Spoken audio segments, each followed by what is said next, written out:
ইতিহাস প্রতিবাদ প্রতিবাদ কত ভালো প্রতিবাদের প্রসঙ্গের নানা রূপে নানা ভাবে এই বাংলাদেশকে নিয়ে ষড়যন্ত্র হচ্ছে বন্ধুরা আমার।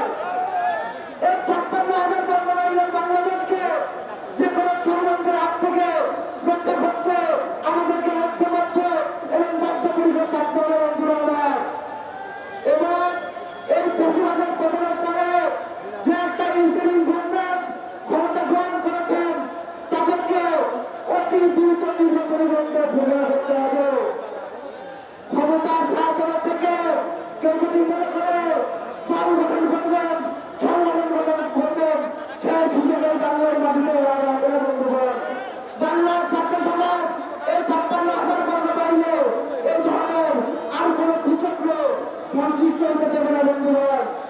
এবং আপনারা জানেন গতকালকে এই গুপ্ত রাজনীতির দল করতে হবে এই গুপ্ত সংগঠনের একটি চক্রান্তের মাধ্যমে বাংলাদেশে শিক্ষা প্রতিষ্ঠানে অস্থিতিকর পরিস্থিতি সৃষ্টি হওয়ার জন্য একটি ধারণা ঘটিয়েছে বন্ধুরা আমার।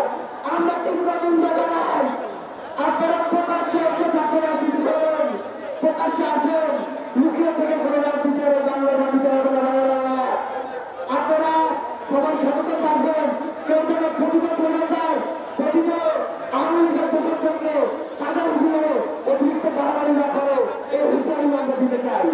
এবং আমরা দ্রুত জায়গায় পাচ্ছি আমাদের অনেকে হয়তো ভুল করে এই ধরনের ভুলগুলো করে বসছে। আপনারা সচেতন হয়ে যান, তা না হলে জাতীয়তাবাদী প্রতিটি শক্তি রাতে গ্রামে শহরে আপনাদেরকে প্রতিহত করবে ইনশাআল্লাহ। কোনো ফাঁসিবাদের প্রসঙ্গে ঘাড় তুলে দিবেন না এই আশাবাদ ব্যক্ত করে আমি আমার বক্তব্য শেষ করছি। বাংলাদেশ জিন্দাবাদ, বাংলাদেশ জাতীয়তাবাদী ছাত্র দল জিন্দাবাদ, তারেক প্রতীক তারেক রহমান জিন্দাবাদ জিন্দাবাদ।